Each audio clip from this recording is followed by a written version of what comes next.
From FEC to full-fledged theme park, Toverland has had one heck of a transformation. Over the past 2 decades, this Dutch park has grown from an indoor playground to being a legit player in the European theme park scene. The park now sports 5 different roller coasters and 6 themed areas, but it has maintained the crazy playgrounds it was originally known for. So in this video, I will review Toverland and all that it has to offer. Toverland opened back in 2001 exclusively as an indoor family entertainment center or FEC. There were a handful of smaller rides and play structures, mostly geared towards kids and families. If you have been to the park, it is now the back half of the current indoor area or the section known as the Land of Twos. Toverland translates to Magic Land, and from day one it had a whimsical vibe making it popular with families.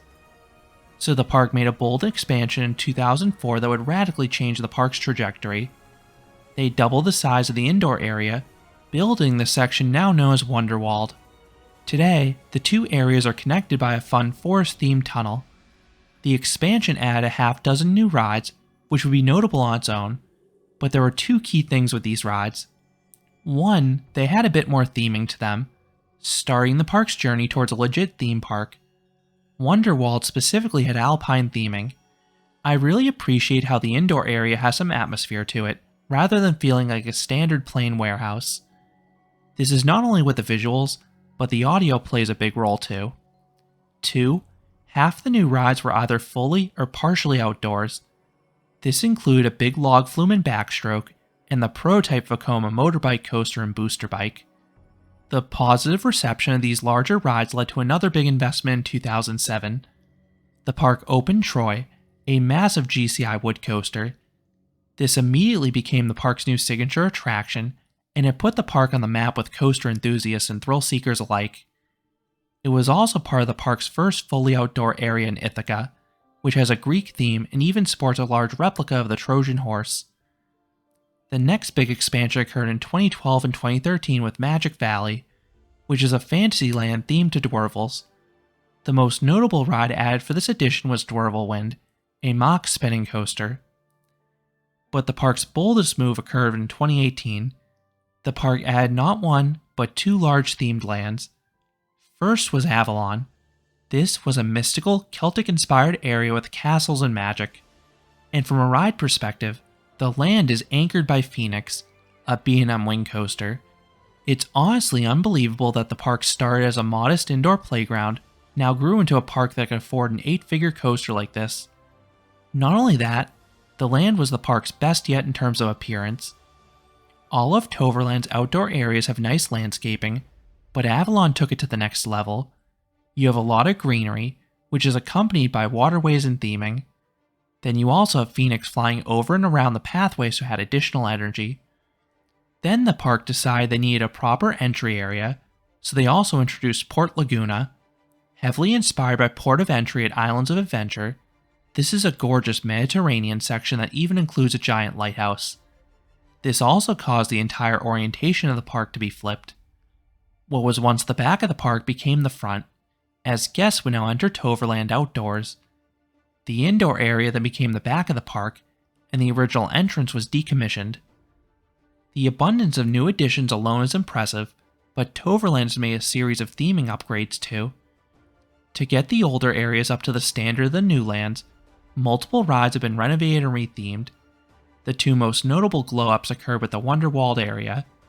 The old vegan bobcart and wood racer was transformed into Maximus's Blitzbahn with a fully themed queue line and a few small dark ride scenes. Then the backstroke log flume was transformed into Expedition Zork with a detailed queue line, a full story start to finish, and all sorts of characters and animatronics on the way back to the station. Then some older rides got their own custom soundtracks, much like the newer editions. Custom thematic audio does so much for a park's atmosphere. Then the park has also made some infrastructure upgrades to keep up with demand. Some rides received additional vehicles to ensure they run at their maximum capacities. While rides like Booster Bike cannot run more than 1 train, they at least have a second one available if the primary one needs maintenance. Most impressively, when Booster Bike's opening was delayed, the park brought in a temporary wild mouse to keep guests happy. How many parks would do something like that? and they've managed to keep all the quirky playgrounds the park was originally known for. In fact, each new land has added an additional play area or two. One thing this park is oddly missing is midway games. Basically, anywhere where you'd usually see them at a standard theme park, you'll find a free playground instead. This park's slow and steady growth has really paid off. Just last year, the park hit a major milestone. It was the first season when they welcomed over 1 million guests. In roughly 15 years, this park's annual attendance has more than doubled. That is really impressive. As of 2023, Toverland costs 30 to 40 euros per person, which is a fantastic deal for what the park has to offer. The park has slight discounts as well if you buy in advance online. And even cooler, if you visit on your birthday, you can visit for free. If you want to visit Toverland, you can arrive by car or bus. I've always visited this park by car, especially because you have several other parks just a 1 to 2 hour drive away. Toverland is a giant dirt and grass parking lot, and it costs $10 per vehicle. If you're used to parking at US parks, it is worth knowing you pay this fee when you exit. You can either purchase this in advance online, or at a kiosk in person. Alternatively, there is a bus that drops you off at the edge of the property. Savenum, the park the town is located in, has a local bus system. Then you'll need trains to connect to the larger cities. It can be done, but car has always been easier. The arrival experience is pretty sweet. Troy runs alongside the parking lot.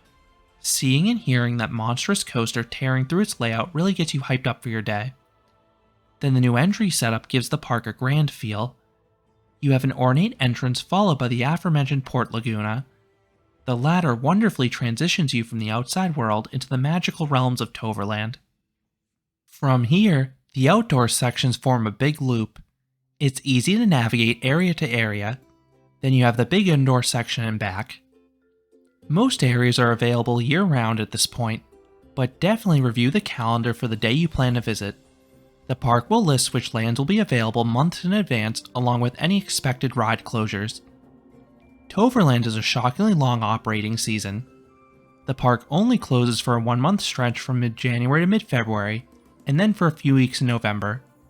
Other than that, it's open year-round now. In the cooler months, the park may only be open weekends though. The park is usually open daily from April through October. Usually the park is open 10 a.m. until 6 p.m., but during the peak July and August months, they can be open as late as 9 p.m. Operations here are pretty good. The crew load most rides pretty quickly. This is even with the park allowing guests to store everything for free on the load platforms. The lines for the newest 3 coasters in particular move super fast because they have 2 trains available on busy days. I got unlucky with being shockingly busy my first trip to the park, but in all my subsequent visits, these newer coasters have had minimal to no wait by the mid-afternoon. Unfortunately, the older rides do not have the same throughputs. Maximus's Blitzbahn almost always has the worst wait. Even on a quiet day, it can get an hour-long line easily. The water rides, most commonly Expedition Zork, can get 30 to 60 minute waits on summer days. Then the 2 older coasters can only operate with 1 train. This is particularly problematic with Booster Bike because the motorbike seating also has longer load times than the other coasters. That line can approach what you see for the water rides in terms of wait time. There are 2 nice things that you wouldn't expect for a park of this size. First, many rides have cue boards outside estimating the wait times. Second, the park has an app that also lists those wait times for every attraction. This can help you determine where you want to go next. So how should you tour this park? Assuming you arrive at opening, I strongly recommend starting in the back because that's where the lowest capacity rides are all located. I strongly recommend starting with Maximus's Blitzbahn. This ride can get an hour wait within 20 minutes of park opening. I would then head back outside to get a ride on Booster Bike for 3 reasons. 1, it's nearby. 2, it should still have a short wait at this point. 3, maybe I've just been unlucky, but it has broken down for a large chunk of the day in 3 of my 4 visits to Toverland. I would then knock out the water rides if they're of interest. I'd do Expedition Zork first because it's the best one, and most popular one too. This should save you from the park's worst queue lines, giving you plenty of time in the afternoon to try all the wacky playgrounds and get plenty of re-rides on the park's largest coasters. Now, how much time will you need? I think it depends on your interests. If you only want the coaster credits, I think you only need a half day here. But I would advise a full day to see everything this park has to offer. This will give you time to try the quirky non-coasters, soak up the theming, and try all those playgrounds. If you don't leave this park with a bruise or two, you have not gotten the full Toverland experience. If you want a challenge, do not miss the Simsalakam Pyramid. You have to climb up this steep and slick pyramid. Then you can slide back down. Then, hot days, you have the Waku Waku play area, which is a giant water playground that kids absolutely love. Now let's move on to the mechanical rides. The park currently has 5 different roller coasters that cover a broad range of interests. Phoenix is the park's newest coaster. This is one of the shorter B&M wing coasters, but it may be the most intense of the bunch, as I discussed in my review. This ride is faster pacing than usual for this type of ride, and some sections with really high positive Gs. This is most notable in the Helix after the Immelman. Then all 3 inversions are great too. I love the rapid switch from hang time to positive Gs in the wing over drop, and the 0G roll is shockingly whippy for a wing coaster. Then I cannot forget the Dragon animatronic before the lift hill, and the awesome airtime hill towards the start as well. But if you want airtime, your best bet is Troy. This is my favorite ride at the park. This GCI wood coaster has excellent pacing, particularly if you ride on a hot summer day, which my latest review reflects. You have a nice mix of airtime. You have quick pops on the turnarounds and dips, then you get sustained floater on the straight hills. Then the directional changes throw in some laterals as well. The ride has developed a bit of a shuffle though, but I find it tolerable with those highly cushioned seats. Booster Bike is the park's lone launch coaster. The initial acceleration is solid, and the whole ride is smooth. While the elements are not too notable on their own, the motorbike riding position does elevate them. You have some decently fast turns with mild force, and a pinch of airtime on the return bunny hills. Dwarflewind is a pretty good mock spinning coaster. The layout holds its speed well, offering a mix of punchy turns and small pops of airtime, especially because you'll likely be spinning at a good clip. Then the overall experience is elevated by lush landscaping around the track and nice onboard audio. The final uncontested coaster is Two's Express. This is a custom Vekoma Jr. coaster. I love how close it comes to the ceiling. Then you have some spunky turns winding over pathways and other attractions, making it solid for its size. Now some count Maximus's Blitzbahn as a coaster. This is a powered bob cart from Wiegand. It feels sorta like a powered version of their Alpine coasters. You push levers down to go faster. While the ride is mostly mellow once you're up to speed, the initial acceleration is more burst than usual for this type of ride, and you head through a scene or two along the way. Staying on the topic of unique non-coasters, let's talk about this park's really good water rides. Expedition Zork is the standout in this department. As I noted in a separate review, this is one of the best log flumes out there. This mock creation has always had a nice looking rock mountain and troll statue, but was recently renovated to get additional theming, most notably a dark ride section towards the end. Then the ride system is great too. You have 2 drops. The second is a sizable 5-story plunge with a little pop of airtime. Then the first one is a fun backwards drop. And this ride is a series of turntables, including one oddly on the incline of a lift hill. Shanggu River looks like a solid river rapids ride from Hafima.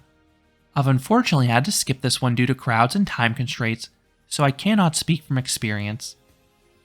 Drakenslagen is a nice set of wet-dry water slides. You have 2 options. There's an entirely enclosed one with a spiral and a drop. That one is okay. Then you have a pair of slides with just a triple down. They not only have a racing element, but you get some legit airtime on one of the humps. The park also has a boat ride in Merlin's Quest that also satisfies the dark ride niche. Most of the layout takes place outdoors, allowing you to soak up the beauty of Avalon and Phoenix. But there is a surprise 2 to 3 minute indoor section with music, lighting, and nice animatronics. It is really well done for a park like this. Then there are 2 indoor walkthroughs I want to highlight. First is Villa Fiasco. This is a 2-story tall funhouse filled with gags. You have all sorts of moving platforms with a sliding staircase being my personal favorite. Then you have a spinning barrel and a weird slide for good measure. And all of this takes place to a goofy soundtrack that'll get stuck in your head. The other neat indoor attraction is Villa Toverland. If you're familiar with Magic Quest, this is essentially the same thing. You are given a magic wand that triggers all sorts of visual and auditory effects. Kids absolutely love this experience, especially because most parks like Universal charge for this type of thing. While on the topic of kids, most of the smaller rides are located indoors because the park originally tried to primarily cater to that audience, but the younger ones will still find the occasional ride outdoors, and most definitely a play area with the newer lands, so they will not get bored. The park's biggest gap has been the flat ride department specifically for adults. There simply were not many, and until 2023, the best one would either be the Scorpio swinging ship or the Jin wave swinger. But they are addressing this in 2023 with Pixarus. This will be a Gerstlauer skyfly plopped in the center of Phoenix's Helix. That location should create some really neat visuals for both rides. And this is already one of my favorite types of flats. You use the paddles in your body to invert as many times as possible, and I'm typically able to get at least 30 to 40 flips in these things. It should immediately become one of the park's top rides. As for live entertainment, I've seen a smattering of options. I've seen some performances in the outdoor areas. This included things as unique as fire twirlers atop Troy Station, and the more standard stuff like live music on a stage. Then summer nights, they'll often have a DJ blasting party music in Port Laguna past closing time. It is a fun way to leave the park for sure. Then the park has some more formal shows too. I haven't seen them in person, but the production quality appears to be pretty darn good. Moving on to the food, I have not gotten anything to eat at Toverland, so I can't speak too much on the prices or quality. The one thing I had was decent fish and chips from an eatery in Avalon. Last but not least, Toverland does have an adjacent campground. I personally prefer to stay at a traditional hotel, so I've not looked into this too deeply, but your stay does include theme park tickets for everyone in your party, so this could be a good option for families. So do I recommend Toverland? I sure do. I would have recommended this park a few years ago anyway, but it's a no-brainer now that they continue to add big new rides and themed areas. Troy and Phoenix are two genuinely good coasters that draw in the enthusiasts and thrill seekers. Then the rest of the lineup has plenty to do for families between the supporting coasters, water rides, shows, and those crazy play areas. I cannot emphasize enough how fun the latter are. While it's not in the top tier of European theme parks, I have to applaud this park for its impressive transformation over the past 2 decades. So those are my thoughts on Toverland, the unique theme park in the Netherlands. What are your thoughts on this park, whether it be the rides, playgrounds, or anything else? Let me know down in the comments. If you enjoyed this review, I would appreciate it if you gave this video a like, and you considered subscribing, because there'll be a lot more roller coaster and amusement park videos here at Canopy Coaster. Thanks for watching.